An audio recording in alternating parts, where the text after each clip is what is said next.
પામે. સોન શિખર પર ચડ્યાની કોઈ શાન બતાવે. સોન શિખર એટલે કાંઈ કોઈ પર્વત નથી, છે તમારા ઘટમાં, પણ ત્યાં જવાનું કોઈ તો કઈ ઠેકાણે સોન શિખર शेष सुन के माए प्रेम वंश का वासा ये पोते से निराधार निर्गुण तना कभी न होवे नासा और कर्म धर्म को भाग दे कर सदगुरु के सेव शान समझी ले सदगुरु के रीत अवर નથી કોઈ બીજો દેવ. સહજ સુન, સહજ સુન એટલે તમારામાં નિરંતર ચાલતો પ્રાણ, એને સહજ સુન કીધું. એ સુન શિખર ઉપર ચડીને કોઈ શાન બતાવે કે ન્યા કોઈ ભજન કરવાની રીત દેખાડે તો નિગમ તેને નીતિ નીતિ ગાવે કે નિગમ આમાં નથી નથી એવું કહી ગયો છે. એ સોમપત તો તને સહેજ રીતે પ્રાપ્ત થાય. આ ગગન ગુફામાં કોઈ ગમન કરાવે હે જલા પછી એને કાળ નહીં ખાવે. આ ઘટ ગગન ની અંદર જો મનવૃત્તિ કોઈ સ્થિર કરે તો પછી એના કાળ નો ભાઈ મટી જાય. ગગન ગુફામાં કોઈ ગમન કરાવે પછી એને કાળ નહીં ખાવે હે જલા. આ રમતો કોઈક રમનાર ને ફાવે, જો મેર કરી હોય એમ આવે. આ રમત બધાને આવડે જ નહીં હો. હું તમને કહી ગયો ચાલુ લાગ્યું, બહુ કઠણ છે આ રમતો, બહુ ભૂલી. કારણ કે તમારું મન છે ને પલે પલે રંગ બદલે છે. એને સ્થિર કેવી રીતે કરવું એ કાઠી છે. પણ એમાં જો લગ્ની હોય, પ્રેમ હોય, ભાવ હોય તો બહુ આખી વાત નથી. મન જીતવું એટલે વિષયો જીતવા. પૃથક પૃથક તમારે વિષયો, કામ જીતો, ક્રોધ જીતો, લોભ જીતો, મોહ જીતો, મત જીતો, આ બધા છે ને એ તર્ક રહ્યો. એડવા જે કાઢા ને તમે જીતો ક્યાંથી? મન જીતો તો બધું જીતાઈ જાય. જેનું ઉત્પન્ન સ્થાન છે મન. હવે એ મનને તમારે જીતવું નહીં અને આ નોખા નોખા ઝરણા પકડીને બેસી ગયા છો, તેમાં કોઈની મેળ ખાય એવું નથી. એટલે મનને જો જીતાઈ જાય તો મનને જીતવું કેવી રીતે? કારણ કે મન છે એ અત્યારે વાંદરું છે બેઠું. એટલે વાંદરું હું સાડા કરે બીજું કઈ કરે. ઈ મન કોઈ મહાપુરુષ મળે અને પોતાના પ્રાણની અંદર સ્થિર કરવાના પ્રયત્ન કરે તો એ મન વાંદરું મટીને હનુમાન થાય. એને પવન પુત્ર કહેવાય છે. મનને પવન પુત્ર કીધું. પણ વિષયમાં જ્યાં સુધી આવડે છે ત્યાં સુધી વાંદરું છે. અને સ્વરૂપ ધ્યાનમાં જયારે મન પ્રવૃત્તિ કરે ત્યારે એ હનુમાન બની જાય છે. હનુમાન જ રામને ગોતી આવે છે. લઈ ગયો છે ને ઓલો પાતાળમાં, હનુમાનજી જ ગોતવા જાય છે. ઈ મન જો હનુમાન બની જાય તો તમારા ઘટમાં બેઠેલો રામ કે જેને ભગવાન કયો, ચેતન કયો, અલગ કયો, અવિનાશી કયો, અવિગત કયો, નિરંજન કયો, અરૂપ કયો, જે કેવું હોય એ કયો, એ એક જ પુરુષ છે. આ અનેક નામ એના પૂએ પાડેલા છે. એ અનામ છે, એને કોઈ નામ નથી. પણ એને સાધક ને નક્કી કરવા માટે એક નિશાન આપ્યું છે એટલે એ નામ આપ્યું છે. બાકી નહીં અનામ છે. નામ તો તમારામાં બેઠેલો પરમાત્મા છે, એ નામ છે. સંતો નામ શબ્દ નામ રાજા. આ મુખ્ય કહું તો કોઈ ન માને, બાકી આ સબ નામ કા સાજા. સંતો નામ શબ્દ નામ રાજા. 10 અવતાર સબ દિયા નામે કારણ ભક્તિ કાજા. એક પલ તક મુક્તિ ઉઠા અવાજા. સંતો નામ શબ્દ નામ રાજા. 10 અવતારો, અનેક અવતારો આ નામથી પાર પડ્યા છે. જે નામ તમારા ઘટમાં ગાજી રહ્યું છે એને નામ કયો તો ભલે, નામ કયો તો ભલે, એ બે એક જ છે. અને અણુકાર કયો તો ભલે ભલે. હવે એ રામને નક્કી થઈ ગયા તો છે ને ત્યાં 10 અવતાર સબ લિયા નામે. કયા નામ? આત્મરૂપી નામે. આ મનુષ્ય દેહ ધારણ કર્યો પણ એનું પ્રાગટ્ય દેહમાં થયું ત્યારે ભગવાન કહેવાના ને. જે અપ્રગટ હતું, જીવ માત્રમાં જ છે પણ અપ્રગટ છે. અને જે સદગુરુની કૃપા છે, જેના ઘટમાં એ પ્રગટ થઈ ગયું, એ ભગવાન કહેવાના. એ પ્રગટ થયું 10 અવતાર લિયા નામે કારણ ભક્તિ કાજા. એક પલ તક મુક્તિ ઉઠ્યા અવાજા. મુક્તિ અવાજ ઉઠ્યું. કે તારું મારું બોલવાનો અવાજ ને મોટું બોલે જ નહીં. એ બોલે આતું ન હોય, એ વાણીનો વિષય જ નથી. મુખના મનના મુખમાંથી અહમ બ્રહ્માસ્મિ હું શુદ્ધ નિત્ય આત્મા છું એવું જો સ્ફુરણ તમારા મનમાંથી ઉત્પન્ન થઈ જાય ત્રીજી મિનિટ મુક્તિ છે. મૂળ તો આટલી જ વાત છે. મુક્તિ નહીં આકાશમાં, મુક્તિ નહીં પાતાળ. એક મન કા મન સમજાય લો મુક્તિ હે રસ્તા. આટલું જ સમજવાનું છે. આટલા માટે આપણે ઉજાગરા કરીએ છીએ, આ નક્કી કરવા માટે. આ મહાપુરુષના જીવન ચરિત્ર હું કામ કહેવા પડે? એ કઈ આપણને મોક્ષ ના આપી દે. મોક્ષ તો પ્રગટ નટવર પ્રગટ મળે સુખ થાય. અવિનાશી તો ખીલમાં બેઠો કીધે કહો કોનું દુઃખ જાય. સર્વ જગ્યાએ મારો નાથ બિરાજે એમ કહીને પલોઠે વળીને બે જાય તમારું દુઃખ મટી જાય. પણ સર્વ જગ્યાએ જે ઈશ્વર રહેલો છે એનો છેડો તમારા ઘટમાં છે, બાપ નથી. ઈ છેડો કોણ તમને દેખાડે? મહાપુરુષ સદગુરુ. ઈ છેડો તો તમે પકડી લ્યો તો ઘટમાં દેખાય અને બારી હિલવી દેખી જાય. સાચા સદગુરુ નેણે નીચા સળંગ સ્વરૂપ એક તારા. તો સળંગ સ્વરૂપ એક તાર સ્વરૂપ છે. જેમ એક તારની અંદર આપણે દોરો હોય એની અંદર માણાના પારા નાખી દો માણા થાય ને, નકર તો દોરો જ કહેવાય ને. હવે એક દોરો કાઢી દો પારા ને કિંમત છે. આમાં બધું એ બધું છે. સળંગ સ્વરૂપ એક તાર છે. એમાં આ બધા આપણા પારા લાગી ગયેલા છે, તૈયાર મારા થઈ છે. સાચા સદગુરુ નેણે નિર્ખ્યા સળંગ સ્વરૂપ એક તારા. સળંગ સ્વરૂપ એક તાર લાગી ગયો છે. કેમ સાહેબ ગુરુ ભાન પ્રતાપે આ હરદમ બોલે ઈ પ્યારા. તમારા ઘટમાં ઓહોની હું હંસું એવો શબ્દો ધ્વનિ ઉઠી રહ્યો છે. એની યારે મોહબ્બત કરી લે, એની યારે પ્યાર કરી લે તો તારો ઉગારો છે. નહીં તો થાય એવું નથી. સૂક્ષ્મ વ્યક્તિ આપ ગયે તપ પાવે સર્જન હારા. જો બોલો તમે કેટલી ચોખ્ખી વાત કરી દીધી કે સૂક્ષ્મ ભેદ એટલે સદગુરુએ જે તમને નામ વચન આપ્યું છે એની વાત કરું તો એ સૂક્ષ્મ ભેદ છે. ત્યારે વેદમાં લખેલું નથી, એ પંચમ ભેદ કહેવામાં આવે છે. એનેથી સૂક્ષ્મ ભેદથી આપ ગળે આપ નામ હું આ શરીર છું એવડો ભાવ મટી જાય. તપ પાવે સર્જન હારા. તો તમારા શું ચેતન બાકી ઈ છે ને, અસત્ય દૂર કરી નાખો, સત્ય રહે, બીજું રહે. પણ એ શેનેથી થાય? સદગુરુએ જે તમને નામ વચન સમજાવ્યું છે એની અંદર નિશ્ચિત વૃત્તિ સ્થિર રાખવાના પ્રયત્ન કરો. વ્યક્તિમાં કઈ થતું નથી, આ કોઈ જાદુગરને ખેલ નથી. આમાં જેવી જેની લગ્ની એવો એનો સમય. આમાં એ જ કરવાનું છે, આ સિવાય કઈ કરવાનું છે નહીં. પછી મેં તમને કીધું કે એ પિંજરે મેં બેઠ ભૂલ આપકો ગઈ વિષય की लालसा में सदा क्या दो रही अब छोड़ विषय तब पाएगी चैना આ સોહમ સોહમ સોહમ સદા બોલે મેં. તમારામાં ઓહની જે સોહમ શબ્દની ધ્વનિ ગાજી રહી છે એની યારે સંપર્ક કરો, એની યારે મેળ કરો, પણ મેળ મનોવૃત્તિ નો થાય, દેહનો ન થાય. હવે जिसको तो ढूंढने जंगल में जाते हो वही है तेरे पास सदा कभी नहीं होता जुदा. જેને ગોતવા માટે, જે ભગવાનને ગોતવા માટે તમે અથાગ પ્રયત્ન કરી, 4 ધામની યાત્રા કરી, વ્રત જપ યજ્ઞ હવન કર્યા, ઈલા ભાઈ તારથી નોકો જરાય નહીં. ભગવાનના દાંત આવે. ભગવાન ગોતવા જવાનું નથી, ભગવાન મળ્યો છે. તમને જન્મતાની સાથે ઈશ્વર મળેલો છે, પણ સમૃદ્ધિમાં જીવી ગયો છે. જેમ આપણા ઘરમાં કોઈ વસ્તુ મુકાઈ ગઈ હોય પછી આપણને જડતી નથી, આપણે આખો દી ગોતીએ ને પછી આપણને કહો કે ભાઈ શાંત રહ્યો, તમે ક્યાં ક્યાં ગયા હતા જરાક વિચાર કરો, પછી તમને વસ્તુ જડશે.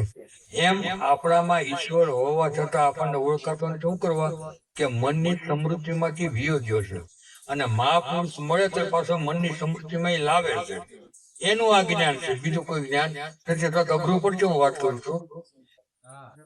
પણ ઈ નામ વચન જે ભજન આપ્યું છે ને એ સમૃદ્ધિમાં લાવવાની વાત થયેલો. પછી કીધું जिस वृक्ष की डाल पर बैठकर गीत सदा तो गाती हो, किया ने विश्राम कभी अपने मुकाम पे लगे की बात की चपट तब खुलेगी नैना. આ જે રૂપી ઝાડવું અને ઇન્દ્રિય રૂપી ડાળીએ હે મન છે કાયમ વિષયના સુખ ભોગ્યો. કિયા ને વિશ્રામ કભી અપને મુકામ પે. તારે જે ઘરે જવાનું ત્યાં કોઈ ગયું જ નહીં, પણ લગે કે બાત की चपट तब खुलेगी नैना. बात की चपट ખોલે એટલે જ્યારે આપણો કાળ માટે તરાપા મારવા માંડશે નાડીઓના દોડા તડોતર છૂટશે, 49 વાયુની ઝંડી ચડશે, ત્યારે જીવને બહુ અકર્મણ થાય છે. છેલ્લે તમારું મન છે એ પ્રાણમાં સમાય છે. જ્યારે મન પ્રાણમાં સમાય ત્યારે તમને પૂર્વનું જ્ઞાન થાય. તમે કોણ હતા, અહીં શા માટે આવ્યા હતા, તમે હું કરીને જાઓ છો. હવે એ જ્ઞાન થાય ત્યારે સમય ક્યાં? આંખું ખુલી ગઈ, લગી ગઈ બાદ કે ઝપટ તક ખુલે ગઈ નેના, ત્યારે આંખું ખુલી પણ સમય 3 મિનિટનો. હવે 3 મિનિટમાં તમે કરી બોલો કે આખી જિંદગી જે વણત કરી હોય ઈવડું યાદ આવે, ભગવાનનું નામ ન આવે યાદ, ત્યારે પસ્તાવાનો પાર નહીં રહે. તો જે મૃત્યુ સમયે તમારું મન જ્યારે પ્રાણ સંગી બને છે ત્યારે તમને પૂર્વનું જ્ઞાન થાય છે. તો અત્યારે મૃત્યુ નથી એવી પેલા પ્રાણ સંગી બનાવી લ્યો તો અત્યારે જ્ઞાન થાય છે. વાત આટલી જ છે. અને એ પ્રાણ સંગી મન બનાવવા માટેનું જ આ ભજન છે, બીજું કઈ છે જ નહીં. મનને પ્રાણ, મન અને વૃત્તિને સ્થિર કરવા માટે, નકર શું થાય કે હાવ શાંત જળનું મન એક કાંકરી નાખો ને કેટલા હોમણ પડે. એમ મનની અંદર તમે ઘણું શાંત કરવાનો પ્રયત્ન કરો પણ કાંઈક એવો પ્રસંગ બને કે અનેક હોમળો ઉભા થાય, દિવસના દિવસ તમારા મનના બગાડી નાખે. આ જીવનનો એવો પ્રસંગ આવે છે જે ભક્તિ માર્ગે નથી હાલે એની વાત કરશો. ભક્તિ માર્ગે હાલે તો સુખ દુઃખ નો આવે એટલી જેને હાથે પોળ હોય આવે એને કઈ લેવા દેવા નથી. પણ વ્યવહારિક માણસો બહુ દુઃખી થાય છે આમાં, કારણ કે મન જ દુઃખી કરે. માથું કોઈ દુઃખી નથી કરતું, માથું કહેતું નથી મન દુઃખું. મન કે મન માથું દુઃખે છે, તાવ આવ્યો છે મન કે છે, ઉલટી થાય છે મન કે છે, ગભરાનું થાય છે મન કે છે. આ શરીર કઈ કહેતું નથી, આ બધું મનનું છે. તો શું કરવું કે 5 ફળિયા 25 મેળી 9 દરવાજા જોયા ફરી, 4-5 માં ખેલે જુગુઠિયા ઉनको મેલ્યા ફરે. જો ભગવાનને તમારે ગોતવું હોય તો તમે શું કરો, તમારા ઘટમાં શું કરો? તો 5 ફળિયા 25 મેળી, 5 ફળિયા એટલે 5 તત્વનો તમારો દેહ, 25 મેળી એટલે 25 પ્રકૃતિ, 9 ઇન્દ્રિયોરૂપી 9 દરવાજામાં આંટો માર્યો. આ કોઈ ભગવાનને મળવામાં કોઈ નડતર થતા નથી, આ કઈ નડતા જ નથી. આ છે તો ઈશ્વરનું ભજન થાય. તો કોણ નડે છે કે 4-5 માં ખેલે જુગુઠિયા ઉनको મેલ્યા ફરવરી. 4 ને 5 9 જણા છે. મન બુદ્ધિ ચિત્ત અહંકાર શબ્દ સ્પર્શ રૂપ રસ ને ગંધ. આ 9 જણા તમારામાં ભગવાન છે, છતાં તમને ઓળખાવા જતા નથી. હવે જો એનો ત્યાગ થઈ જાય તો તરત અંજવાળું થઈ જાય એવું છે. તો એનો ત્યાગ કરવા માટે શું કરવું? તો કે પંચરંગા લિયા કપડા શીલ સંતોષના તાર ભરી, પ્રેમને પડકારે જોડી મેં કાન ધરી, જોડી બની મારી ખરે કરી. ઈશ્વર માટે, ભગવાન માટે અથાગ પ્રેમ. કારણ કે આ ભગવાન છે ને કોઈ રૂપિયાથી રાજી થતો નથી, ઊંધા માટે હાલવાથી રાજી થતો નથી, જાત્રા કરો તો રાજી થતો નથી, અપ્પા કરો તો રાજી થતો નથી. માત્ર પ્રેમ છે. પ્રેમ ના કાતણે જ મંદાય. અભિમાન દુર્યોધન મેવા થઈ ગઈ અને માતાજીને ભાજી ખાવા જોડે ગયો ને શું કામ ગયો? પ્રેમ ને બિરસાય હતું ને એમાં. એમ ઈશ્વર પ્રેમથી બંધાય. નરસિંહ મહેતા કે અકળ અભિસાઈ અવિનાશી નહીં જાય કરો, પણ અરદ ને ઉર્દ ની માહી બોલે. નરસિંહાનો સ્વામી શકળ ગયા પીર્યો, પણ પ્રેમના તત્વમાં કોઈ સંત ચાલે. અરદ ને ઉર્દ ઈ છે અકલ ને અવિનાશી. તમારું મન અને બુદ્ધિ એને નક્કી નથી કરી શકતું. એ અકલ બુદ્ધિમાં આવે એવું નથી, એ અવિનાશી છે. પણ જો તમારે ગોતવું હોય તો અરદ ને ઉર્દ ની માહી બોલે. તમારામાં નિરંતર ચાલતો અરદ ને ઉર્દ શ્વાસ શ્વાસ એમાં ફડાકા મારી. અરદ ને ઉર્દ ની માહી બોલે. નરસિંહાનો સ્વામી શકળ વ્યાપી રહી, કણે કણમાં ઈ છે. પણ ઈ તમે ઝાડવું પકડો કે તમને ભગવાન ન પકડાય કે છે એમાં પકડાય ભગવાન તો છે ને પકડાય. નરસિંહાનો સ્વામી શકળ વ્યાપી રહ્યો, પણ પ્રેમના તંત્રમાં કોઈક સંત ચાલે. તો એના માટે પ્રેમ હોય, પ્રેમ જગાડે નામના નામ જગાડે, બ્રહ્મના બ્રહ્મ જગાડે. પૂરું મારી હેલી વાત આવે છે, પણ એવો પ્રેમ હોય તો જ તમે ઈશ્વરને પામી શકો. એ સિવાય પામી શકો નહીં. એટલે આને કીધું કે પંચરંગા લીયા કપડા, આ શીલ અને સંતોષ, જો આ 2 ગુણ હોવા જોઈએ. બધું નથી કાઢી નાખવાનું. તમારામાં ચારિત્ર હોવું જોઈએ અને સંતોષ હોવો જોઈએ. શીલ અને સંતોષના તાર ભરી પ્રેમને પડકારે જોડી કાન ભરી. એટલે પ્રેમનો પડકાર થયો ઈશ્વર ભજન માટે, ઈશ્વર પામવા માટેનો નિર્મળ પ્રેમ. કઈ લઈ નથી લેવું ભગવાન પાસે, તું મને કરોડપતિ બનાવી દે, મારો બંગલો કરી દે. એ પ્રેમ ન કઈ વાસના કહેવાય. પ્રેમ એને કહેવાતો જ નથી. પ્રેમ તો ઈશ્વર પાસે આધીન થઈ જવાનું છે. કઈ લેવાનું નથી. એને બધી ખબર છે તમને હું જેવું માગવાનું કઈ છે જ. એવો પ્રેમ નો પડકાર ધરી અને જોડી બંધી જયારે કાંધે ધરી, તો ઈ જોડી છે ખાલી ને. ભૂખ ભાંગે, ફોનાનું પાત્ર તમને મૂક્યો, થાળી ને વાટક્યું, કઈ પીરે ને તમે શું કરો? એ ખવાય થાળી વાટક્યો? એમ મન તમારું સત્વગુણ પ્રધાન બન્યું. પણ સત્વગુણ પ્રધાન બનેલું મન છે એ લાંબો સમય રહી શકે નહીં. કારણ કે એમાં વિકાર આવી જાય છે. હું સત્ય બોલું છું, મારું કઈ ખોટું હોય નહીં, હું ઈશ્વર ભજન કરું છું, હું અહંકાર અજાણપણે આવી જાય છે. એટલે એ સત્વગુણ મલિન થઈ જાય છે. અમારે એક સંતે કીધું, મલિન સત્વગુણ ને ત્યાગો પાનભાઈ. તો જોવો ભાઈ, ઘી ખાવું નહીં, ઘીમાં મલિનતા હોય. એટલે પાન ગંગા સુધી ના પડે, ઓડા ના પડે. આવું આ બધા આમાં જ નહીં કે ઘીમાં મળે હોય કે નહીં, તો ઘી ન ખાવું. ઘી ન ખાવું એટલે સત્વગુણ વાળું તમારું મન હોય, પણ એમાં અહંકાર રૂપી મલિનતા પ્રગટે છે કે હું ખોટું ન બોલું, હું પુંચાડી, હું દાની છોડી. એવો અહંકાર જો પ્રગટ થાય તો એ સત્વગુણ વાળું મન બગડી જાય છે. એટલે આને કીધું કે સત્વગુણ વાળું મન થઈ ગયું, પણ ખાલી પાત્ર ભર્યા પણ ભિક્ષા નથી. પછી એના ગુરુએ સામે બેહારી અને એને ભિક્ષા પીરસી.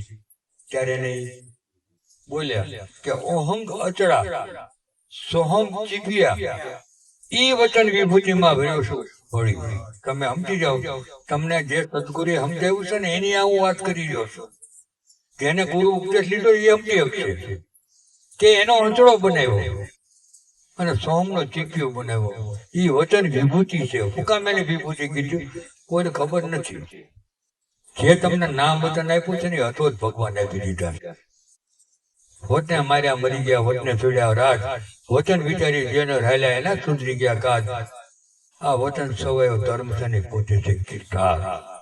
ઈ જ ભગવાન છે. એટલે આને કીધું કોમ કરતા સોમ ચીપ્યા. ઈ વચન વિભૂતિ છે. વિભૂતિના વિશ્વાસ હોય એમાંથી જ નીકળતા ઈશ્વર રૂપ છે. જેને ભગવાન જે સિંહાસન ઉપર બે છે, સતનામના સિંહાસન ઉપર કાયમ ઈશ્વર બેઠો છે. ઈ વચન વિભૂતિમાં રહેવો પડી. 10મે દ્વારે જે અલગ જાય, 10મો દ્વાર ક્યાં ગોતવામાં? 9 તો નક્કી કર્યા આપણે, 9 ઇન્દ્રિયના દરો. 10મો ક્યાં? ઓલા નરસિંહ મહેતાએ જાતરાને ઊંડી લખી હતી, એ ટાંકી ગયા હતા દ્વારકામાં. રખડે રખડે જ્યાં હોય ને પૂછે કે ભાઈ આ શામળાની પેઢી ક્યાં આવી? નામ કાઢતા હતા. શું કીધું? શામળાની પેઢી આ બજારમાં નથી. એ 4 રૂપિયાની ઊંડી. અને બિચારા જાતરાઓ મનમાં પસ્તાણા કે લાગતો ભગત જેવો આપણા પૈસાનું આપણને ખવડાવ્યું જ કીધું, ને વાપરીને જાય છે. અને મોટી ઊંડી લીકીને બેઠો હતો. હવે આ અજાણા મલકમાં ભિક્ષા માગીને જીવન જીવું એને કરતા હવે હાલતા થઈ. 9 દરવાજામાં આટા માર્યા, ક્યાંય શામળાની પેઢી જડી નહીં. ગોમતીના કાંઠે આવી અને બહુ અફસોસ કરવા મને નરસિંહ મહેતા ગાયું જેવો મને કે ભગતડીનો હાવ ગોટીનો આપણને છેતરી ગયો. ત્યાં તો ભગવાન હામાં આવ્યા હતા. એટલે ભાઈ કે કોની વાત કરું છું? અરે ભાઈ કે કોઈને નહીં, ઓલો નરસિંહ ભગત છે, અમને જુનાગઢમાં 4 રૂપિયાની ઊંડી લીખી દીધી અને કીધું તું તમને મારો શેઠ ત્યાં દ્વારકામાં છે ને તમે એને ત્યાં વટાવી લીધો. અમે ગોતી ગોતી ત્યાં 9 દરવાજા આટા મેળ્યા. આ એ ભેડી જ નથી. હું કીધું કે તમને પોતે ખોટા ચડાવી દીધા છે. મોટામાં મોટી પેઢી તો શામળાની છે અને એ તો અમારો, હું તેનો વાણો તો છું કે કેટલી ઊંડી છે તો 4ની ખીસું બધું કર્યું 4 શીકા પીડા હેઠે ઈડિયા વગર ના થાય, ફળ ફળતા સંસાર માટે નીકળેલા. આ મહેતાને કહેજો, ચારો પહેરું ઊંડી ન લખાય, લાખ 2 લાખ ની લખવાની હોય. ચારોમાં હું લખવાની હોય, આ મારે ખિતાબ પડ્યા હોય છે, પેઢીએ તમે જરૂર નથી. એમ વિશ્વાસ હતો નરસિંહ મહેતા. તો ભગવાનને કામ કર્યું. આપણે તો આવો વિશ્વાસ ફરી કીધે ખીલો કટાવી, એમાં ક્યાંય વિશ્વાસ હોય. એટલે એ 10મે દ્વાર એટલે નાભી પર જે મેં તમને કીધું ને, મૂળ વતન તમે જુઓ, વિચારીએ.